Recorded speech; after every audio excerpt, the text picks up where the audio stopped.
Assalamualaikum warahmatullahi wabarakatuh.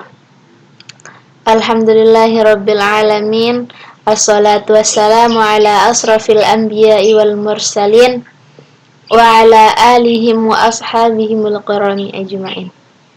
Rabbi shrah li sadri wa yassir li amri wahlul 'uqdatam min lisani yafqahu qawli. Yang terhormat dosen saya etika profesi Zainul Arifin MPD, semoga beliau dalam keadaan sehat walafiat. Amin. Nama saya Erlina Rosjan Hidayah, program studi Teknik Informatika semester 4A, mata kuliah Etika Profesi. Di mana di video kali ini saya akan menjelaskan sebuah materi yaitu Etika Profesi di bidang Teknologi Informasi. Di mana video ini merupakan bahan UTS dari mata kuliah saya yaitu Etika Profesi. Di mana nantinya dalam video ini saya akan menjelaskan isi dari video ini saya akan menjelaskan yaitu 1. Pengertian etika, 2. Contoh etika, 3. Etika profesi dalam bidang teknologi informasi, dan yang terakhir yaitu contoh etika profesi dalam bidang teknologi informasi. Di mana materi pertama saya akan menjelaskan yaitu pengertian etika. Dari video sebelumnya kita sudah membahas pengertian etika. Namun di video kali ini saya akan menjelaskan kembali biar kita lebih tahu dan lebih mengerti apa itu pengertian etika. Kata etika berasal dari bahasa Yunani kuno yaitu etikos yang berarti timbul dari kebiasaan,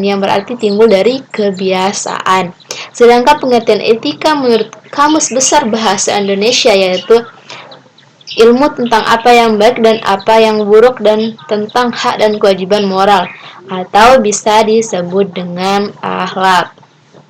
Itu ya pengertian etika. Selanjutnya materi kedua, saya akan menjelaskan yaitu contoh etika. Contoh etika dapat kita jumpai dalam kehidupan sehari-hari. Berikut ini merupakan beberapa contoh etika. Yang pertama, memberi salam saat bertamu ke rumah orang. Tentunya itu merupakan etika di mana kita bertamu ke rumah orang. Tentunya kita akan mengucapkan salam terlebih dahulu sebelum kita dipersilahkan masuk oleh tuan rumah. Yang kedua, mengucapkan terima kasih saat mendapatkan bantuan dari orang lain. Dengan kita mengucapkan terima kasih kepada orang yang sudah membantu kita, itu merupakan bentuk kesyukuran kita, bentuk rasa senang kita atas bantuan orang lain. Begitupun mereka, apabila mereka sudah membantu kita, setelah itu kita bilang terima kasih, tentunya mereka juga akan lebih senang kepada kita. Dan besok-besoknya kita kan bantu lagi. Yang ketiga contohnya yaitu memohon maaf jika melakukan kesalahan. Nah, ini apabila kita melakukan sebuah kesalahan atau kita tidak tahu, kita harus memohon maaf jika apabila nanti kita tidak ada cekcok di antara dia dan kita. Yang keempat yaitu membuang sampah di tempat sampah. Nah, ini yang perlu, kita harus membuang sampah di tempat sampah, terutama di sini, terutama sekarang kan masanya corona, jadinya kita harus saling harus bersih-bersih gitu ya.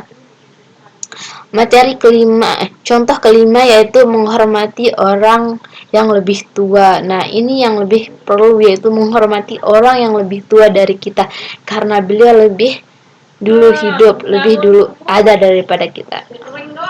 Selanjutnya kita akan membahas materi ketiga yaitu etika profesi dalam bidang teknologi informasi.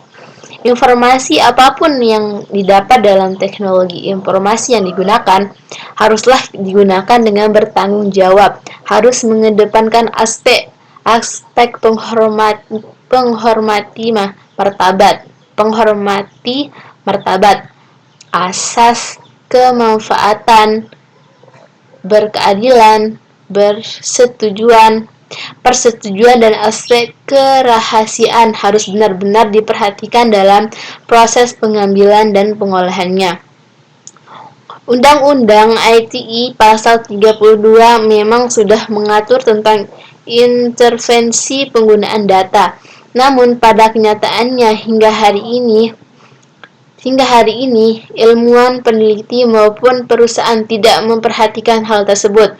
Ini menjadi kekhawatiran berbagai pihak yang aktif menggunakan teknologi. Karena sudah banyak contoh penyalahgunaan data yang dilakukan oleh pihak-pihak yang tidak bertanggung jawab. Disinilah peran penting pencegah etika dalam bidang teknologi. Nah, itu yang dapat saya sampaikan dari materi etika profesi dalam bidang teknologi. Selanjutnya kita beralih ke materi terakhir, yaitu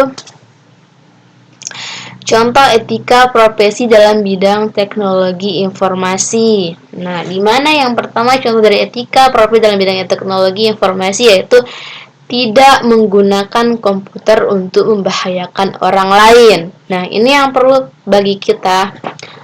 Kita harus tahu bahwa tidak menggunakan komputer untuk membahayakan orang lain. Karena itu merupakan suatu hal yang dapat merugikan orang lain, dan apabila kita merugikan orang lain maka kita akan mendapat balasannya nanti, al-jaza min jinsil amal. Yang kedua yaitu tidak mencampuri pekerjaan komputer orang lain. Nah, kita tidak boleh mencampuri pekerjaan komputer orang lain.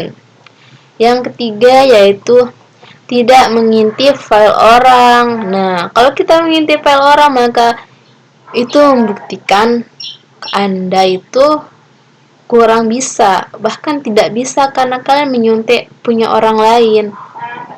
Yang keempat yaitu tidak menggunakan komputer untuk mencuri. Nah, ini nih banyak di kalangan orang-orang tidak menggunakan komputer untuk mencuri. Nah, kita harus tidak menggunakan komputer.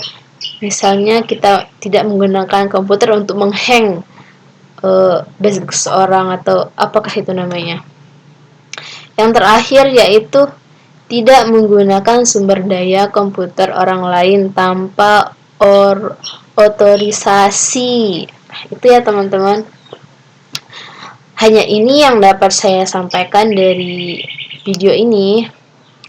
Mohon maaf apabila kesalahan atau bahkan banyak kekurangan yang dalam penyampaian saya ini. Hanya ini yang dapat saya sampaikan. Kurang lebihnya saya mohon maaf. Wallahul muwaffiq wal hadi ila sabilir rasyad. Assalamualaikum warahmatullahi wabarakatuh.